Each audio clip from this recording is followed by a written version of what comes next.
میری حافظ قرآن بیوی نے 100 بچیوں کو قرآن مجید حفظ کروایا تھا، مگر جب اس کی وفات ہوئی تو روز اس کی قبر پھٹ جاتی تھی اور اس کی قبر سے دھواں نکلتا۔ میں روز اپنی بیوی کی نئی قبر بنوا کر آتا۔ لوگ پوچھتے کہ اس نے ایسا کون سا گناہ کیا تھا جس کی اسے سزا مل رہی ہے۔ میں نے اپنی ساس اور سالی سے پوچھا تو میری سالی روتے ہوئے مجھے اپنے کمرے میں لے گئی اور کمرے کا دروازہ بند کر کے اس نے مجھے ایک ایسی چیز دکھائی کہ میرا کلیجہ پھٹ گیا، کیونکہ میری شادی کو 6 سال گزر گئے تھے اور میری بیوی نہایت خوبصورت اور نیک سیرت تھی۔ ان 6 سالوں کی رفاقت میں اس نے مجھے کبھی کوئی شکایت کا موقع نہیں دیا تھا۔ میری بیوی حافظ قرآن تھی۔ وہ شادی سے پہلے اس نے 100 بچیوں کو قرآن مجید حفظ کروایا تھا، جس کی وجہ سے مجھے ہر وقت یہی سوچ کر خوشی ہوتی تھی کہ میری بیوی کی صرف دنیا ہی نہیں بلکہ آخرت بھی آسان ہوگی اور وہ یقیناً میرے بچوں کی بھی اچھی تربیت کرے گی۔ ہم دونوں میاں بیوی کو بچوں کا بہت شوق تھا، مگر شادی کو اتنا وقت گزر جانے کے بعد بھی ہماری اولاد نہیں تھی۔ اب میں مایوس سا ہونے لگا تھا، اور ایسے موقع پر عموماً لڑکیاں سب سے پہلے نا امید اور دل برداشتہ ہونے لگتی ہیں، مگر میری بیوی اپنی اداسی ظاہر نہیں کرتی تھی اور صبر سے وقت گزار رہی تھی۔ پھر شادی کے اتنے سال بعد اللہ کو میری بیوی کا صبر پسند آ ہی گیا تھا اور ہمیں اولاد کی خوشخبری ملی۔ میں ان دنوں بہت خوش تھا اور اپنی بیوی کا بہت زیادہ خیال رکھا کرتا تھا، کیونکہ ڈاکٹر کا کہنا تھا کہ میری بیوی کو بہت زیادہ احتیاط کی ضرورت ہے۔ میرا بس نہیں چلتا تھا کہ میں اپنی بیوی کو بستر سے نیچے اترنے دوں۔ ہماری بہت زیادہ احتیاط اور دعاؤں کے باعث اللہ تعالیٰ نے ہمیں صحت مند اور پیارا سا بچہ دیا، مگر بچہ پیدا ہوتے ہی میری بیوی کی طبیعت ایک دم بگڑ گئی تھی۔ میں نے ایسا تو بالکل نہیں سوچا تھا کہ بچہ ہوتے ہی میں بیوی کو کھو دوں گا۔ اپنی بیوی کی طبیعت کا سن کر میں نے اللہ سے اس کی زندگی کی بہت سی دعائیں مانگی، مگر میری دعائیں رد ہو گئیں اور میری بیوی اللہ کو پیاری ہو گئی۔ میں غم سے بے حال ہو رہا تھا۔ سب جاننے والے میرے لیے افسوس کا اظہار کر رہے تھے اور میں غمزدہ سا ایک کونے میں بیٹھا ہوا تھا۔ جب غسل وغیرہ دے کر تدفین کے لیے ہم قبرستان پہنچے تو آسمان پر بالکل سیاہ بادل پھیلا ہوا تھا اور دن کے وقت بھی ایسا لگ رہا تھا جیسے رات ہو گئی ہو۔ جو ہی میری بیوی کو دفن کیا گیا، نہایت تیز بارش شروع ہو گئی اور ایسی طوفانی ہوائیں چلنے لگی کہ سب حیران پریشان رہ گئے۔ بیوی کو دفن کرنے کے بعد ہم سب اپنے اپنے گھروں کو پہنچے تھے۔ مجھے ایسے لگ رہا تھا جیسے موسم بھی میرے ساتھ میری بیوی کی موت کا غم منا رہا ہو۔ رات دیر تک تیز طوفانی جکڑ چلتے رہے تھے۔ میرا بچہ فی الوقت میری بیوی کے گھر والوں نے سنبھالا ہوا تھا اور وہ لوگ بھی میرے گھر پر ہی قیام پذیر تھے، اس لیے میں بھی بچے کی طرف سے بے فکر ہو کر اپنے کمرے میں اکیلا بیٹھا ہوا اپنی بیوی کو یاد کرتا اور اسے یاد کرتے کرتے میری آنکھ لگ جاتی۔ صبح کے قریب میں نے خواب دیکھا کہ میری بدحال سی بیوی بہت بری طرح سے رو رہی ہے۔ اپنی بیوی کو اتنی بری طرح روتے دیکھ کر میں تڑپ اٹھا تھا اور عین اسی وقت میری آنکھ کھل گئی۔ باہر طوفانی بارش اور ہوائیں اب تھم چکی تھیں اور آسمان بھی صاف ہو چکا تھا۔ اب مجھے وہ خواب پریشان کر رہا تھا۔ میں نے ہمیشہ اپنی بیوی کو ہنستے مسکراتے ہی دیکھا تھا۔ اس کا اس طرح رونا خواب میں بھی مجھے گھبراہٹ میں مبتلا کر دیا کرتا تھا۔ میں نے گھڑی پر وقت دیکھا تو فجر کا وقت تھا۔ میں نے اٹھ کر فجر کی نماز ادا کی اور اپنی بیوی کی مغفرت کی دعا کرنے لگا۔ ویسے تو مجھے پورا یقین تھا کہ میری بیوی جیسی نیک صفت نمازی اور حفظ قرآن عورت کو اللہ نے قبر کی تنگی سے بھی نجات دے دی ہوگی۔ میں نے دعا کے بعد اٹھ کر کمرے سے باہر جھانکا تو سب لوگ نماز پڑھنے میں مصروف تھے۔ میں نے اپنے بیٹے کا پوچھا تو میری بیوی کے بھائی نے مجھے بچہ لا کر دیا۔ وہ سکون سے سو رہا تھا۔ میں مطمئن ہو گیا اور کتنی دیر اپنے بیٹے کو سینے سے لگا کر بیٹھا رہا۔ اپنے بچے کو پیار دے کر میں گھر سے باہر نکلا اور سیدھا قبرستان پہنچ گیا۔ میں اپنی بیوی کے لیے قرآن پڑھنا چاہ رہا تھا اور کچھ رات والے طوفان کے بعد میں اس کی قبر کی حالت کا بھی اندازہ لگانا چاہ رہا تھا۔ میں قبرستان پہنچ کر اپنی بیوی کی قبر کے پاس پہنچا تو اس کی قبر کی حالت دیکھ کر میرے رونگٹے کھڑے ہو گئے تھے۔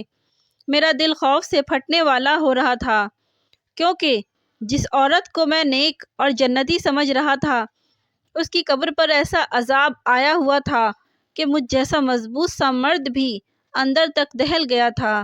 میری بیوی کی قبر پھٹی پڑی تھی اور اس میں سے دھواں نکل رہا تھا۔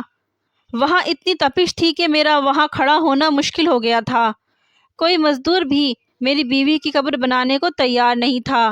بڑی مشکل سے مجھے ایک مزدور ملا جس نے مجھ سے 4 گنا زیادہ پیسے لیے اور میری بیوی کی قبر پر مٹی ڈال دی۔ یہ سب اس مزدور نے دور سے کھڑے ہو کر کیا تھا۔ میں گھر پہنچا تو میری حالت نہایت خراب ہو گئی تھی۔ سب نے میری حالت کو بیوی سے جدائی کا غم سمجھ کر مجھے سہارا دیا اور تسلی دینے لگے، جبکہ میں حیران تھا کہ آخر میری بیوی پر اللہ کا عذاب کیوں آیا تھا۔ وہ تو نیک عورت تھی۔ میری نظر میں تو میری بیوی کو ایسی کوئی غلطی نہیں گزری تھی۔ میں سوچ سوچ کر پاگل ہو رہا تھا کہ میری بیوی کی اصل حقیقت کیا ہے، اور جب مجھ پر اپنی مرحوم بیوی کی حقیقت کھلی تو میرا دل پھٹا کا پھٹا رہ گیا۔ میرا نام محسن ہے۔ میں اپنے والدین کی اکلوتی اولاد تھا۔ ہمارے گھر میں کل 4 افراد تھے۔ میں، میرے ماں باپ اور میری بیوہ پھپھو جو میری دوسری ماں جیسی تھی۔ میں جب کالج میں پڑھتا تھا تب میری والدہ کا انتقال ہو گیا اور ہم 3 لوگ باقی رہ گئے۔ ماں کو کھونے کا غم مجھ پر بھی بہت زیادہ ثابت ہوا۔ میری ماں بہت نیک عورت تھی۔ مجھے میری پھپھو اور میرے ابا نے اپنی ماں کا غم بھلانے کے لیے بہت سہارا دیا اور ہر وقت میرے ساتھ رہنے لگے تھے۔ وہ دونوں کوشش کرتے تھے کہ مجھے اکیلا نہ ہونے دیں۔ میں ہمیشہ سے ہی ان کی توجہ کا واحد مرکز رہا تھا۔ پھر میں بھی کچھ عرصے بعد سنبھل گیا اور دوبارہ سے اپنی تعلیم کا سلسلہ شروع کر دیا۔ میں پڑھائی سے فارغ ہوا تو میرے ابا اور پھپھو کو میری شادی کا شوق ستانے لگا۔ میں نے حامی بھری تو زور و شور سے میرے لیے لڑکی تلاش کی جانے لگی۔ تب میری پھپھو کو اپنے مرحوم شوہر کے خاندان میں ایک لڑکی کا خیال آیا جس سے پھپھو کا ایک اب بھی ملنا جلنا رہتا تھا۔ انہوں نے ہمیں بتایا کہ وہ لڑکی کم عمری سے ہی بہت سنجیدہ اور نیک تھی۔ اس کے والدین نہیں تھے اور وہ 2 بہنیں تھیں اور صرف ایک چھوٹا سا بھائی تھا۔ اس نے بہت بہادری سے حالات کا مقابلہ کیا تھا اور اپنے دونوں بہن بھائی کو اکیلے پالا تھا۔ حالانکہ وہ خود بھی بہت بڑی نہیں تھی۔ وہ نمازی اور حافظ قرآن تھی۔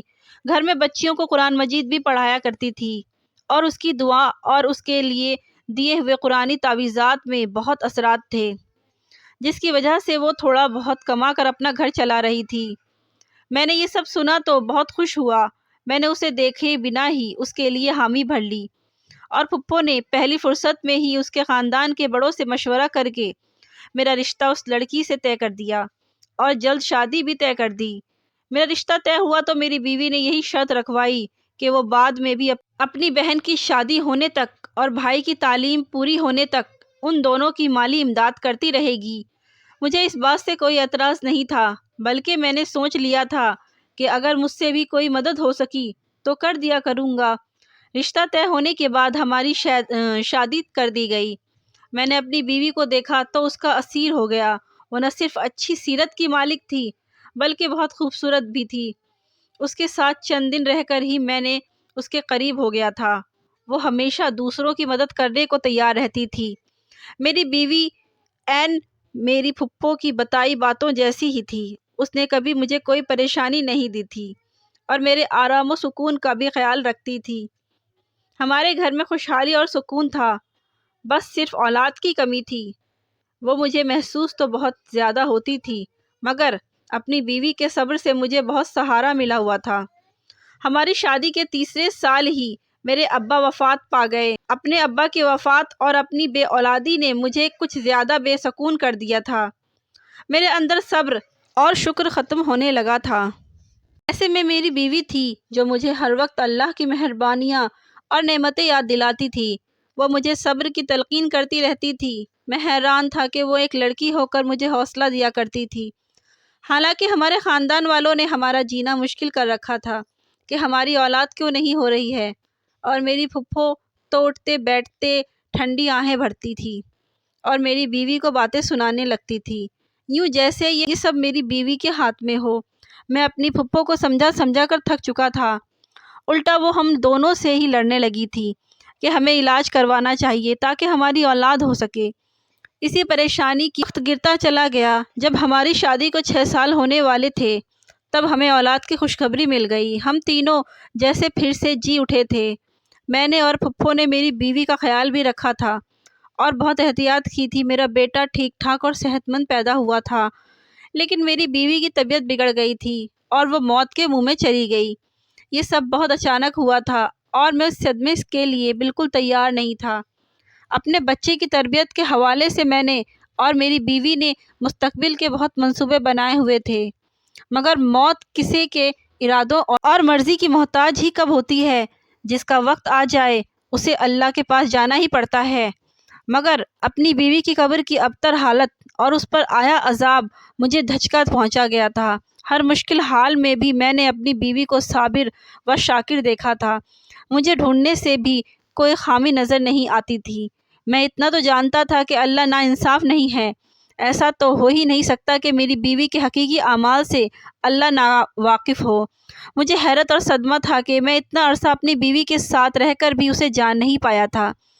مجھے دکھ یہ بھی تھا کہ اگر میری بیوی گناہ کر رہی تھی تو کاش مجھے پتہ چل جاتا تاکہ میں اسے اس گناہ سے روک لیتا اور اس عذاب سے بچا لیتا۔ میں پچھتاوے میں مبتلا تھا۔ گھر میں ان دنوں کیا چل رہا تھا اور میرا بیٹا راتوں کے وقت بھی کون سنبھال رہا تھا، مجھے کچھ خبر نہیں تھی۔ میں بس اپنی مرحوم بیوی کے لیے بے چین رہتا تھا اور اللہ سے اس کی مغفرت کی دعا کرتا رہتا تھا۔ ایک روز پھپھو اچانک میرے پاس آئیں اور سنجیدگی سے بولی کہ انہیں مجھ سے ضروری بات کرنی ہے۔ میری پھپھو نے مجھ سے جو بات کی وہ مجھے ایک دم غصہ دلا دے گئی۔ میری بیوی کو مرے ابھی بمشکل 20-21 روز ہوئے تھے کہ میری پھپھو میری دوسری شادی کرنا چاہ رہی تھی۔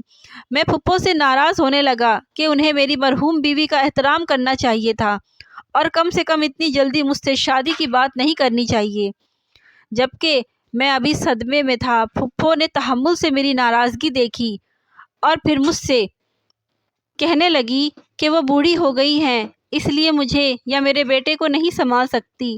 انہیں بھی میری بیوی کی موت کا دکھ تھا۔ جب میں نے پھپھو کی ان باتوں کا کوئی بھی اثر نہ لیا تو پھپھو نے مجھ سے کہا کہ ٹھیک ہے، تم اپنا بیٹا خود سنبھالو یا پھر اپنا بیٹا کسی کو دے دو جو اسے دن رات ماں کی طرح سنبھال رہی ہے۔ میں پھپھو کی بات پر حیران ہوا تھا کہ میرا بیٹا کون سنبھال رہا تھا، کیونکہ میرے اندازے کے مطابق تو میرے بیٹے کو پھپھو ہی سنبھال سکتی تھی۔ مگر جب میں نے یہی سوال پھپھو سے کیا تو ان کے جواب نے مجھے بالکل لاجواب کر دیا تھا۔ پھپھو نے بتایا کہ میرا بیٹا اتنے روز سے میری مرحوم بیوی کی بہن سنبھال رہی ہے، پھر وہ چاہتی تھی کہ میں اپنی بیوی کی چھوٹی بہن سے نکاح کر لوں تاکہ میرے بیٹے کو ماں کا پیار ملتا رہے اور ہمارا گھر بھی سنبھالا رہے گا۔ میں پھپھو کی بات ماننے کو تیار نہیں ہو رہا تھا۔ میں اپنی بیوی کی جگہ کسی کو دینے کے لیے بھی تیار نہیں تھا، مگر پھپھو کا دن بدن مجھ پر زور بڑھتا جا رہا تھا۔ وہ ہر دن مجھے میرا بیٹا دکھاتی تھی جو نہا دھو کر بالکل صاف ستھرا ہوتا تھا۔ پھپھو کی ضد تھی کہ میں اپنے بیٹے کی خاطر اپنی بیوی کی بہن سے نکاح کروں اور اسے ہمیشہ کے لیے اپنے گھر میں رکھ لوں۔ میں نے اپنے کام پر جانا شروع کر دیا تھا۔ میں سارا دن گھر سے باہر رہتا اور واپس آ کر خاموشی سے پھپھو کی ضد سنتا رہتا تھا۔ ایک روز پھپھو نے مجھے بتایا کہ میرا سالہ ملک سے باہر جا رہا ہے۔ میں چونک گیا۔ مجھے میری بیوی اپنی زندگی میں ہی بتا چکی تھی کہ اس کے بھائی کی تعلیم مکمل ہو چکی ہے اور وہ نوکری کے لیے ملک سے باہر جانا چاہتا ہے۔ میری بیوی کوشش میں تھی کہ اس کے بھائی کے باہر جانے سے پہلے اس کی بہن کی شادی ہو جائے تاکہ وہ بعد میں اکیلی نہ رہ جائے، مگر اسے کوئی مناسب رشتہ نہیں مل رہا تھا۔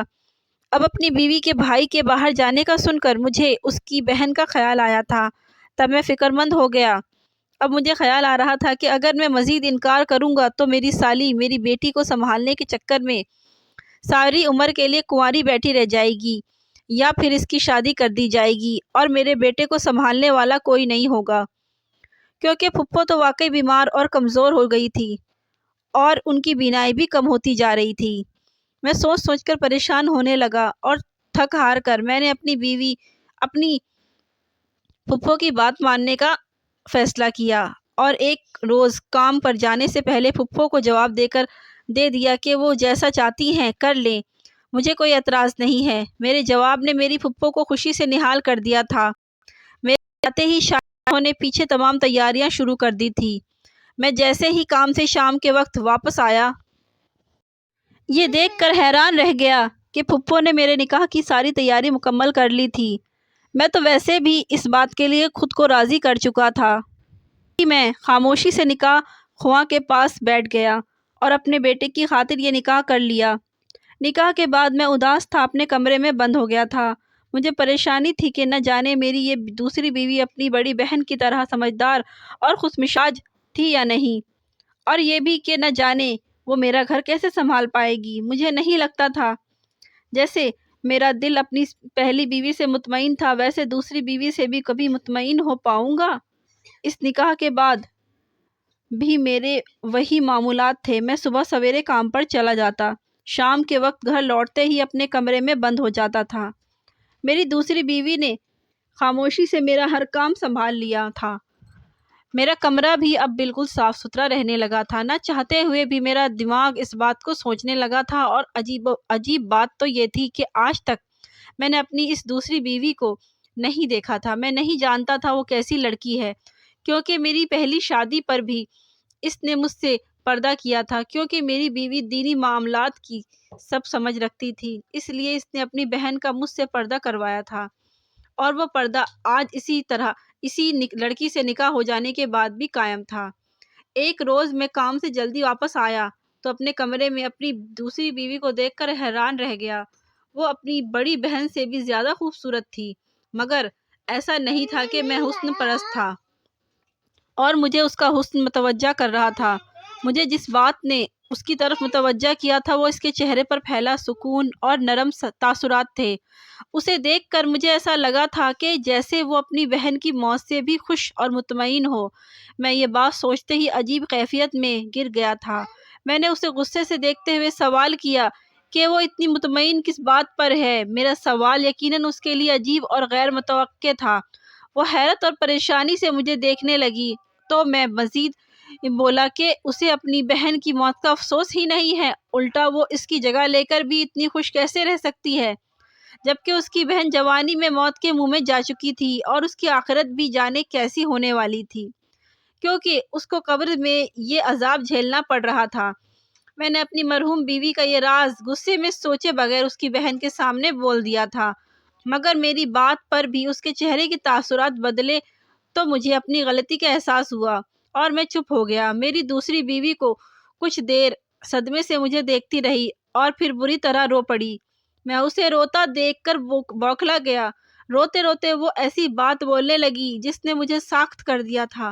وہ بار بار کہہ رہی تھی کہ مجھے یہی خوف تھا کہ بڑی باجی سے اللہ تعالیٰ ناراض ہو جائے گا اور اسے سخت عذاب دے گا، مگر وہ میری سنتی ہی نہیں تھی۔ میں اپنی بیوی کے الفاظ پر دنگ رہ گیا۔ یعنی میری مرحوم بیوی کچھ ایسا کرتی تھی جس سے اس کی بہن بھی واقف تھی، اسے روکتی تھی۔ جب میں نے اپنی بیوی سے تفصیل پوچھی تو وہ گڑبڑا گئی اور بات بدلنے کی کوشش کرنے لگی، مگر میں نے جب سچ جاننے کے لیے التجا کی تو اس نے مجھے اپنی بہن کی اصلیت بتائی، جسے سن کر میرے ہوش اڑ گئے۔ اس نے بتایا کہ میری بہن واقعی نیک لڑکی تھی اور حافظ قرآن ہونے کی وجہ سے ہر وقت قرآن کی تلاوت کرتی رہتی تھی۔ ایک روز ہمارے محلے میں کسی بچے کو تکلیف ہوئی تو اس کی ماں کی پریشانی پر میری بہن نے جوں ہی کچھ آیات پڑھ کر اس بچے پر پھونک دی، جس سے اس بچے کو آرام آ گیا۔ اس واقعے کے بعد میری بہن مشہور ہو گئی کہ وہ نیک بیوی ہے جس کے پاس بیماری اور تکلیف کی شفا ہے۔ اس کے بعد تو طرح طرح کے لوگ ہمارے گھر آنے لگے اور میری بہن تعویذ کے نام پر قرآن کی آیات لکھ کر دے دیتی تھی۔ وہ لوگ چند روپے دے کر چلے جاتے تھے اور ہمارا گزر بسر ہونے لگا تھا، مگر مشکل حالات کے لیے ہمارے پاس کچھ نہیں تھا۔ اچانک ہمارے بھائی کا ایک گردہ فیل ہو گیا۔ وہ ہسپتال میں زندگی اور موت کی کشمکش میں تھا اور ہمارے پاس اس کے علاج کی رقم نہیں تھی۔ ہم بہت پریشان تھے۔ انہی دنوں ایک مرد میری بہن کے پاس آیا، اسے بولا کہ وہ کسی لڑکی سے شادی کرنا چاہتا ہے، مگر وہ لڑکی شادی شدہ ہے۔ وہ چاہتا تھا میری بہن اسے تعویذ دے کر لڑکی کے طلاق ہو جائے اور وہ اسے پالے۔ میری بہن نے انکار کر دیا کیونکہ یہ گناہ کا کام تھا مگر جب اس مرد نے 1.5 لاکھ دینے کا کہا تو میری بہن نے بھائی کو بچانے کے لیے نہ جانے کاغذ پر ایسا کیا لکھا کہ اس مرد کی خواہش پوری ہو گئی اور ہمارے بھائی کا آسانی سے علاج ہو گیا۔ پھر تو ہر آئے روز ایسے ہی لوگ آنے لگے جو ناجائز مطالبے کے لیے تعویذ بنواتے اور ڈھیروں پیسہ پکڑا کر چلے جاتے۔ ایک روز میں نے چھپ کر اپنی بہن کو وہ تعویذ بناتے دیکھا تو میرے سر پر آسمان گر پڑا، کیونکہ میری بہن کاغذ پر قرآن الٹا لکھ رہی تھی۔ وہ یہ کالا علم تھا۔ میں دکھ سے پاگل ہوتی بہن کو روکنے لگی، اسے سمجھانے لگی کہ وہ توبہ کر لے۔ وہ بولی کہ اگر میں ایسا نہ کرتی تو ہمارا بھائی کب کا مر جاتا۔ میں اس بات پر غصہ ہو گئی تھی۔ میں نے بہن کو کہا، اس سے تو اچھا ہوتا ہمارا بھائی مر جاتا، مگر وہ یہ حرام کام نہ کرتی۔ زندگی موت تو اللہ کے ہاتھ میں ہے۔ اپنی بہن کو بہت سمجھاتی رہی، مگر اب وہ لالچ میں آ چکی تھی۔ وہ اتنی نیک تھی کہ روحانیت پا چکی تھی، مگر اس نے پیسوں کے لالچ میں سب کچھ گنوا دیا۔ اس کی زندگی اچھی تھی، وہ نماز قرآن بھی کرتی اور حتیٰ کہ اس کی شادی ہو گئی، مگر اس نے وہ کبیرہ گناہ نہیں چھوڑا اور پیسہ کماتی رہی۔ میں سب سن رہا تھا۔ میری بیوی بول رہی تھی کہ میں ڈرتی تھی کہ اللہ تعالی ناراض ہو گیا تو توبہ کی مہلت دیے بنا ہی موت دے دے گا اور سخت عذاب دے گا، اور میرا کہا سچ ہو گیا۔ میں گمسم ہو گیا تھا۔ میں اپنی بیوی کو اتنا نیک سمجھتا رہا اور وہ صرف دنیاوی پیسے کے لالچ میں اتنا بڑا گناہ کرتی رہی، اور میرے سامنے بیٹھی میری دوسری بیوی اس جیسی حافظہ نہ ہونے کے باوجود اللہ کا خوف رکھتی تھی۔ اللہ تعالیٰ نے مجھے اب اصل میں نیک بیوی سے نوازا تھا۔ کالا علم کروانے والے اور کرنے والے دونوں کے لیے اللہ کے یہاں سخت عذاب ہے۔ کبھی بھی کسی اپنے کی شدید بیماری میں بھی اس گناہ کا مرتکب نہیں ہونا چاہیے، کیونکہ ہو سکتا ہے اس بیماری کے بعد جب اسے موت آئے وہ اس کی نجات کا ذریعہ ہو۔ اگر ویڈیو پسند آئے تو please like, share and subscribe کرنا نہ بھولیں۔